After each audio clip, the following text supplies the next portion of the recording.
ko yona gimusinzira okubeera nga temugoberera ku Fahad Pro UG kumulira nga mbere nnyo kunoonyeza amawulire yona mu nsonda z'eggwanga yona mbeera bikutuusako wano abali Saudi Arabia, Qatar, Dubai, mu Buarabu yona mukola kyamaanyi nnyo okubeera nga temugoberera alabira mu ggwanga Uganda ate nammwe isinza okubeera nga mbeera biramwewala nnyo okubeera nga temugoberera n'ensi endala nnyingi nnyo bamta Fahad Pro UG era nga olunaku lwaliro njagala tubeere nga nkutwala mu katambi kano aka Fifi the Queen yatabukidde ba Nazaala especially bano abajja ne bakyala n'amalawo ebbanga eddene nnyo nange nno ensonga eno ngiwagira yasobodde okubeera nga ate ayogerako mu katambi awo nga bwogenda okubeera nga ate obiraba nenga nkujukiza in case tonaba okubeera nga subscribe ate notification bell eyo kyamaanyi kikulu nnyo nti bw'oba wakateekako obanga bw'oba tonnakateekako ojja kubeera nga ate osuwa amawulire gonna nga yogatambula mu ggwanga Uganda katsoka tulaba katambi kano aka Fifi the Queen ng'ate ayogera ku ba Nazaala abakyala especially abakyala ne balwawo ebbanga eddene nnyo yatuwadde example eya mukwano gwe era nga byonna sigenda kubeera nga mbigamba wabula ogenda kuba nga obiraba mu katambi awo kankulekereko akatambi kano ate ku motoba guys mugamba mutya olwaleero kyengenda okwogerako tujja kwogera ku bintu ebiwera but in different videos. Waliwo abaami abansindikidde message nabagamba Fifi oyogera ku nsonga z'abakyala zokka tunyigirizibwa as if we are not human blah blah. Nensoma message zaabwe mpuliriza voice notes zaabwe nengamba okay ngenda kujja mbyogereko. Ensonga ze bayogeddeko ezimu agamba abakazi balowooza nti omusajja bw'amugambako nti maama wo takyala nnyo wano waba tamwagala. So banyinyonnyodde naye mu kunyinyonnyola mu butuufu nina ebibuuzo bye nasigadde neebuuza nga omukyala era omwana ow'obuwala ate maama ye Nazaala to be. Bamaama baffe abatuzaala ne bamaama abatuzaalira abasajja bantu mmwe with due respect mulekeraawo okukyala ennyo mu maka g'abaana bammwe. Maama n'akyala koze omusajja yanyumiza scenario bali mu muzigo bapangisa rooms 2 ne mukyala we. Nazaala yakyala for 6 months. Baganda bange 1 2 3 4 5 basharinga toy. Oluusi omwami aba mukiigo Nazaala n'alinda omusajja aveeyo. Oluusi Nazaala yabaayo omwami alina okulinda omusajja aveeyo. Omulembe gwaffe mugumanyi bamaama baatuzaala. We are living a different life. We are living a freestyle life. Whereby omwami wajja kusiiba ewaka ayambale akapale ka akampi ayambale akatishaati ke oba ka sleeveless ke abeere waka. Okitegeera bamaama tulina engeri gye tulivingamu obulamu bwaffe obw'obufumbo obutafaanagana na bamwe bwe mwalivinga nti ebyaffe we are free with each other. Naye maama n'okyala emyezi 6 mu muzigo mu butuufu nedda. Bannange ekyo nedda. Muganda wange omwana ow'obuwala maama nkimanyi omwagala naye maama tuula omunnyonnyole saasira omusajja wo naawe ng'omuntu musaasire. Okitegeere kinaavaamu ng'omusajja tadda waka tali free talinaawo mirembe. Maama ayinza okuba tavuma musajja ono naye mu Buganda Nazaala aziza nnyo. Okay ng'olese ebyogamba mbu ojja kankana si kukankana okwo kwe tutegeeza. Okitegeera naye nenneeyisa okweyabya ewaka kuba tekukyaliwo. Omwami adda yeekomoma omwami yeekwatirira emirembe gimuggwako ng'omuntu. Maama akyala ata emyezi 6 mu muzigo gwa rooms 2 ng'akolamu ki? Ddala maama w'omwana omuwala obufumbo bw'omwana we obwagala Gayi yannyumirizza voice notes n'angamba Fifi obufumbo bunnemye. Emyezi 6 n'avaawo n'ayisa emyezi nga3 n'addayo n'akomawo n'abeerawo k'ebiri n'addayo. Omukyala si mulwadde nti obazze kujjanjaba muwala we. Omukyala si mugaana kugenda kulaba maama we. N'owange sisobola mmuleetawo kuba Fifi we tuli wafunda. Naye emyezi 6 maama oba okyala ki? Obufumbo bwa muwala wo buno obwagala bubeerewo oba tobwagala? Ennyingiza y'omwami wo gwe mwana ow'obuwala maama ennyingiza ya mutabani wo ono mukoddomi wo ogirowoozezzaako.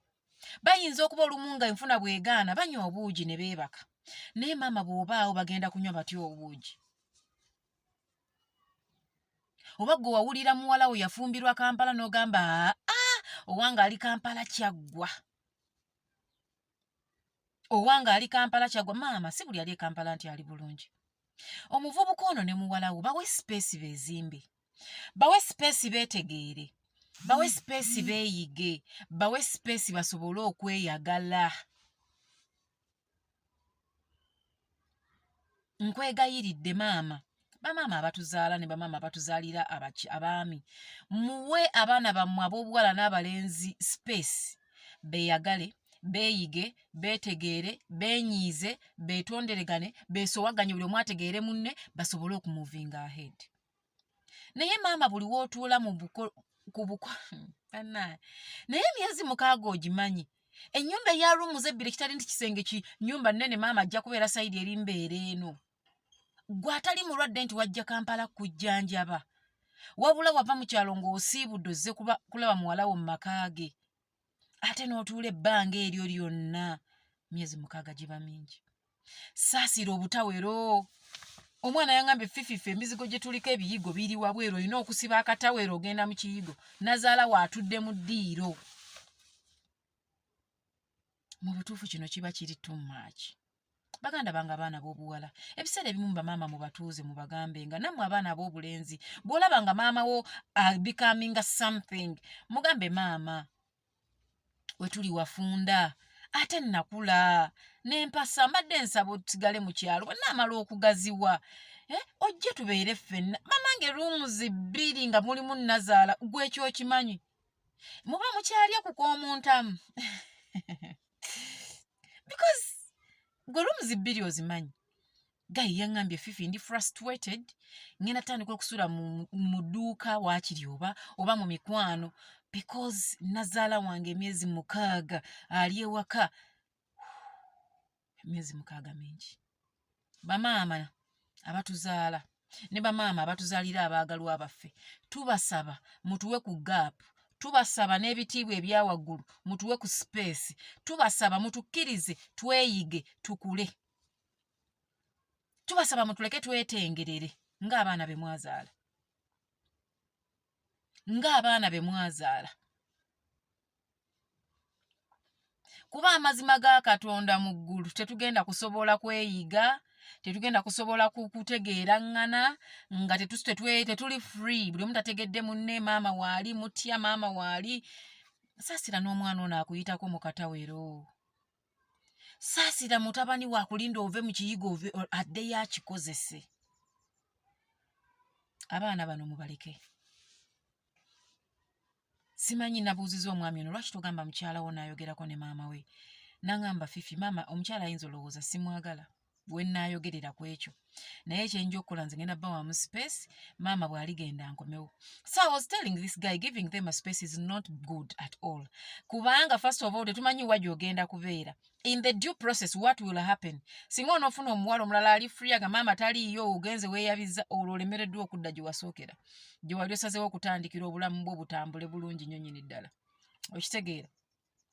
So nze I was suggesting bwe baba balina baganda b'omuwala ono b'omanyi, talk to them with due respect. Bagambe bannange mulabe we tubeera, maama bw'abeerawo ebbanga tetweyabyanga abaana, oba nnyonnyole ng'abantu bwe baliremu okukutegeera, then nze siri kunenya ky'olizzaako, because at the end of the day obufumbo olina okuba nga obweyagaliramu, you and your partner first, not even the kids.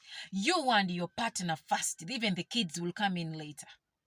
Because it has to be you guys first. Buno bulamu bwammwe, eno ggulu lyammwe ery'oku nsi singa butambula bulungi ejja kuba geena yammwe singa butambula bubi. That means mulina making sure that your marriage is good. You people are happy. You people are good to go. You people are free eri buli each other. Okitegeera? Than being in a prison just because maama w'omwagalwa w'omu waali ewaka. Mutuuze. Mukyala w'omubuulire omugambe naye ddala kino kye tulimu olaba kye tusaana. Tolaba nga maama naye tumunyigiriza ng'omuntu. Kuba ne maama tajja kweyabya, tajja kubeera oke. Omwami bw'anadda maama abadde anyuma ne muwala we emboozi ejja kukyuka, kuba omuwala alina okuwa omusajja attention. omusajja atandika okuyingira ekirakonkone ate alina okubuuka maama agende yeebake kwegamba byonna obirabanga byakunyigiriza. So with due respect bamaama abatuzaalira abaagalwa n'abatuzaala bw'omulabanga obwana bammwe we bali wakyali wakweyiya musooke mubaleke genda obalabeko olunaku lumu vaawo gw'atali mulwadde nti ogenda kujjanjabwa okitegeera. So nze mbadde nteesa nti baganda bange twogerenga ne bazadde baffe tutegeerenga n'abantu bano be twagala. We need to understand them as well so that tetubalowooleza bibi, tetubalowooleza bikyamu nga batugambyeko ensonga. Kati ensonga ng'eyo Nazaala ali waka rooms 2 ozimanyi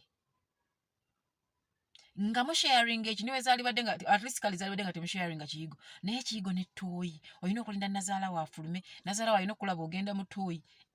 Man, nze kulwange ndowooza twogerengako n'abantu abatuzaala obuteekaluubiriza oleme gamba obufumbo bwagaana naye nga mu butuufu gwe ensonga emu ku bufumbo bw'okubanga bwakola ki nga bwagaana. So mukwano gwange I know you're going to see this video nga bwe twakkiriziganyiza. I think towa mukazi wo space. Tuula ne mukyalawo bw'atakuwulira tuuzaayo muganda w'omu. Temusobola kubanga mu family teri ajja kutegeera. They will. Kubanga ne baganda babalenzi baba baawasa sikiwa nti baali agadde bannazaala baabwe okujja mu muzigo we bali ne bawangaala emyezi egyo 6 kuba yaŋŋambye maama anti yazaala omwana omuwala omwoyo anti kaakati anti no, that's not right. That is not right. Please, as in please, bamaama abaana mubaleke babeere, abaana mubawe omukisa beezimbe nga mmwe mwezimba ne bakitaabwe, abaana mubaleke bayiga obufumbo nga mmwe mwabiyiga because ffe ebyaffe byanjawulo. Our lifestyle is totally different. Our marriage style is totally different.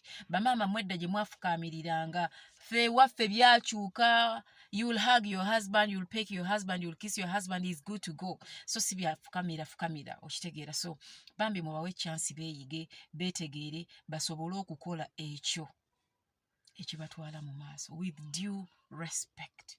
Sigamba nti tubanyooma, sigamba nti tetubaagala, sigamba nti tubayisaamu amaaso, nedda.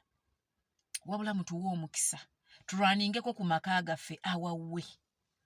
Nga maama wa bba wange tomubuulira biki byalina kukola wange, tomubuulira biki bye tulina kukola ewange kweyisa, nga ne maama wange tojja kufuukira mwami wange kizibu. Allow us be. Muleke abaana bano babeere, mubaleke bagezeseeko obulamu, mwabalela yes, mwabakuza, mwabayonsa. Thank you so much. We respect you and love you for that and we will forever be in depth with you guys, but let them be. Banange mubaleke.